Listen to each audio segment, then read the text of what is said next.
बिस्मिल्लाहिर्रहमानिर्रहीम। अस्सलामुअलैकुम नाज़रीन, तमाम तारीफ़ें ज़ाते पाक की जिसने ये कायनात तख्लीक की और दुरूद सलाम आखिरुन नबी हज़रत मोहम्मद सल्लल्लाहु अलैहि वसल्लम की ज़ाते पाक पर जिनकी वजह से ये कायनात तख्लीक की गई। तो नाज़रीन, इस वक्त की सबसे बड़ी और अहम तरीन खबर, अहम तरीन जो डेवलपमेंट हुई है उसके ऊपर यहाँ पर बात करेंगे, जिसमें तहरीक इंसाफ का जो एक वफद है वो आकर अल्लामा साद हुसैन साहब से मुलाकात करता है, मिलते हैं। उस वफद में कितने अफराद शामिल होते हैं, वो क्या करने आते हैं और इसमें अल्लामा साद हुसैन साहब उनकी हुकूमत बनाने में क्या मदद करते हैं और वो वफद अल्लामा साद हुसैन साहब का फिर दीवाना कैसे बन जाता है। ये वीडियो है, वो वीडियो भी यहाँ पर प्ले होगी, वो भी आपने सुननी है, मिस नहीं करना। तो चलते हैं नाज़रीन टॉपिक की जानिब। अगर चैनल पर नए हैं तो इसको लाजमी सब्सक्राइब करें, वीडियो को शेयर करें और कमेंट्स भी करें। जितने भी बहन भाई देख रहे हैं, ये आपसे रिक्वेस्ट है।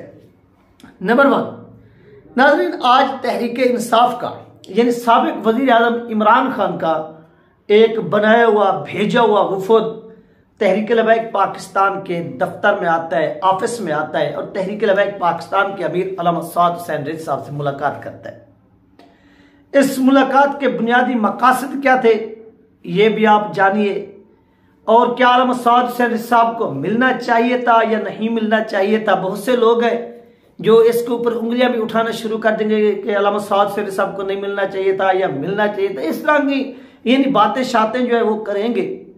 तो उनके लिए यहाँ पर मैं कुछ बातें करूंगा, उनको भी समझ आ जाएगी जो इसके ऊपर एतराज उठाएंगे। भाई देखो, वो अल्लामा साद हुसैन साहब से मिलने आए हैं, उन्होंने जो बातें की उनके दो एजेंडा थे, जो दो उनके यानी जो मौक़िफ़ था, जो उनके दो नुकात थे वो ये थे कि सबसे पहले कि आप ये जो इलेक्शन हुआ है, इस इलेक्शन में अल्लामा साद हुसैन साहब के साथ भी जो कुछ हुआ है वही पीटीआई के साथ हुआ है। आप देखेंगे अभी 5-6 रुकन जो है वो नून लीग में शामिल हुए हैं उनके, और इसके साथ साथ दीगर भी उनके लोग भाग रहे हैं। यानी एस्टेब्लिशमेंट ने जब डंडा फेरना है ना, तो ये तमाम लोग जो हैं ये भाग जाएंगे, कोई भी आपको टिका हुआ सामने नजर नहीं आएगा।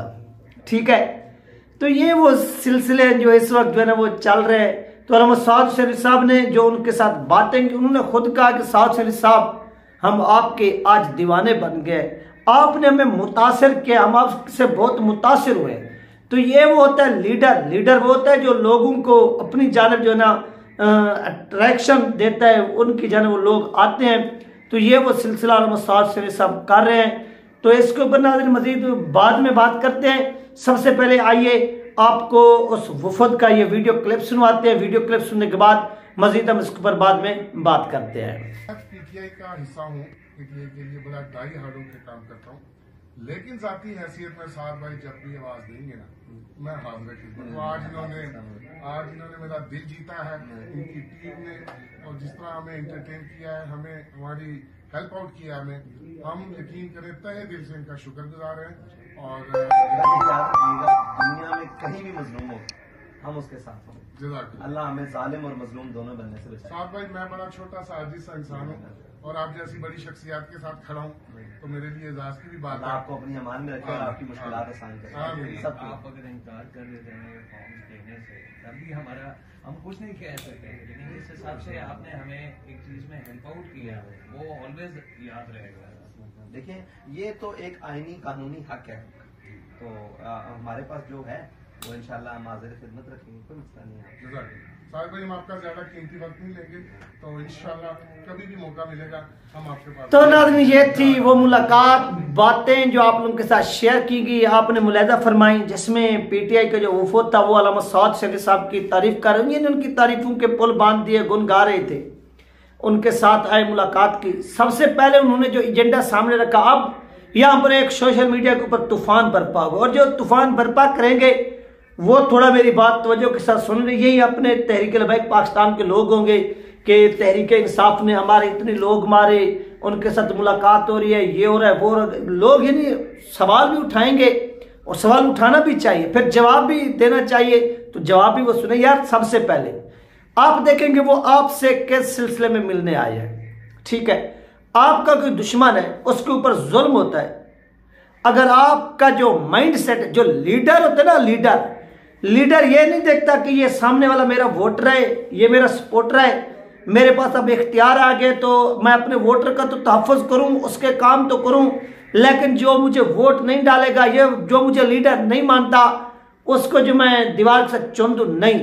लीडर सबसे पहले वो अपने की नहीं, उस दूसरे की जो है ना वो ख्याल रखता है, उसका काम करता है, सब कुछ करता है। ठीक हो गया। यहाँ पर जो वफद आया उसने यही बात की कि एक तो साथ से साहब हमारे साथ इलेक्शन में धांधली हुई है, इस धांधली के खिलाफ फॉर्म 45 आपके पास मौजूद है, आप हमारी हेल्प करें, मदद करें, हम इनको आगे चैलेंज करने जा रहे हैं। तो अल्लामा साद सैयद साहब ने कहा कि ठीक है, आप जाइए, आप चैलेंज कीजिए, आपके साथ ना इंसाफी हुई, धांधली हुई, इस चीज का हमें भी अफसोस है और अफसोस करना भी चाहिए और अफसोस होना भी चाहिए। ठीक हो गया। तो अफसोस साद सैयद साहब ने भी किया और उनके साथ मुकम्मल ताउन का ऐलान भी किया। और आप देखें कि वहां पर क्या होता है कि तहरीके इंसाफ के लोगों को फॉर्म 45 उनके हवाले कर दिया जाता है कि आप जाइए अपनी कानूनी जंग लड़िए, क्योंकि यास्मीन राशिदा साहबा की जो हलकत है वहां पर नवाज शरीफ को जिस तरह से जितवाया गया, उसके वहां पर आप लोगों ने देखा जो गुंडागर्दी हुई। और इसके साथ साथ नेक्स्ट आप देखें कि उन्होंने कहा कि साद सैयद साहब हमारे साथ जो जुल्म हुआ, यानी उनके इस इलेक्शन के दौरान भी लोग मारे गए और इससे पहले भी जिस तरह से उनके घरों में डाके पड़े। हाँ, एक बंदा होता है जो जुर्म करता है, उस जुर्म की सजा उस मुजरिम को आप दें। जो लोग जुर्म भी ना करें, वो बेगुनाह हो, आप लोग उनको सजा दें या रगड़ें, तो ये बात जो है ना वो गलत है। तो इस पर अल्लामा साद सैयद साहब ने कहा कि ये देखिए भाई, आप यहां पर आए हुए हैं, आपके ऊपर जो जुल्म हुआ है, हमने पहले भी इस चीज को हाईलाइट किया है, हम आइंदा भी हाईलाइट करेंगे और किसी के ऊपर जुल्म होने भी नहीं देंगे। हम आवाज बुलंद करते रहेंगे जो हमारे इख्तियार में होगा। यानी एक शख्स साद सैयद साहब के पास क्या इख्तियार है? कोई इख्तियार नहीं है। क्या वो पाकिस्तान के MP है? क्या वो MN है? क्या वो वफाकी वजीर है? ये सदर है, प्राइम मिनिस्टर है, मुशीर है? कोई यानी उनके पास पब्लिक ओहदा नहीं है, वो सिर्फ तहरीक के सरबराह है। उन्होंने कहा कि मेरे पास ये इख्तियार है कि मैं आपके हक में आवाज बुलंद कर सकता हूं, आपको होने वाला जो जुल्म है उसको हाईलाइट कर सकता हूं और मैं इसको हाईलाइट करूंगा और इसकी मुसब्बत भी करता रहूंगा। ये अल्लामा साद सैयद साहब ने कहा है। ये तो ये नाज़रीन अल्लामा साद सैयद साहब ने एक लीडर होने का सबूत दिया है। बहुत अच्छी मुलाकात रही अल्लामा साद सैयद साहब के, और यही दुआ है कि अल्लामा साद सैयद साहब ने जिस तरह से इनको गले से लगाया है, PTI की जानिब से भी यही इस चीज को सराहा जा रहा है सोशल मीडिया पर भी कि वाकई साद सैयद साहब जो है वो एक बहुत बड़े दिल रखने वाले लीडर हैं और ऐसे लीडर की कदर करनी चाहिए और ऐसे लीडर को सल्यूट करना चाहिए। यार इस तरह का लीडर जब आगे आता है तो कौम यकजा होती है, कौम जो है वो बिखरती नहीं है बल्कि कौम मुत्तहिद होती है। और अल्लामा साद सैयद साहब ने ये आज करके दिखाया है अमली तौर पर, और आज हमने अपनी आंखों से देखा है। इसके बाद जो मदद की है तहरीक इंसाफ की हुकूमत बनाने में, वो मदद ये है कि फॉर्म 45, अगर फॉर्म 45 के जरिए PTI को फर्ज करे कि कराची के अंदर या रावलपिंडी के अंदर एक कॉन्फ्रेंस भी की गई TLP के लायर की जानिब से, तैमूर एडवोकेट साहब की जानिब से मेरा उनके साथ रब्ता होता है, गपशप होती रहती है। उनसे मैं पूछूंगा कि सर इसमें क्या मामला डिस्कस हुए हैं, थोड़ा जो है ना वो बताइए। तो इंशाल्लाह वो लाजमी बताएंगे, वो भी मैं आपके साथ जो है ना वो शेयर करूंगा।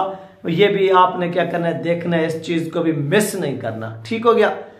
तो वहां पर अल्लामा साद सैयद साहब ने जो इनकी हेल्प की, अगर फॉर्म 45 के जरिए सियालकोट का हल्का हो गया या यास्मीन राशिदा साहब का हल्का हो गया या दीगर हल्के हो गए, अगर वहां पर भी क्या होता है कि PTI को नशिस्तें मिल जाती हैं, PTI विनिंग पोजीशन में आ जाती है, तो ये PTI के लिए एक बहुत बड़ा ऐसा समझ कि सरप्राइज होगा साद सैयद साहब की जानिब से।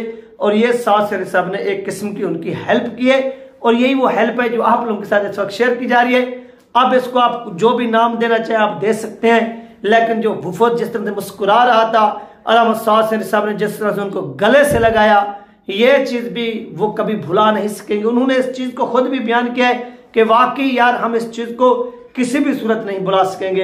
अल्लामा साद सैयद साहब he is a great person, वो एक अजीम शख्स हैं, इस बारे में PTI भी मानती है और भी लोग मानते हैं। और अल्लामा सऊद शेरी साहब की कदर भी करते हैं। ये नाज़रीन अहम तरीन अपडेट थी जो आप लोगों के साथ शेयर की गई है। अपना ख्याल रखिएगा और मुझे दुआ में याद रखिएगा। मिलते हैं नेक्स्ट वीडियो में।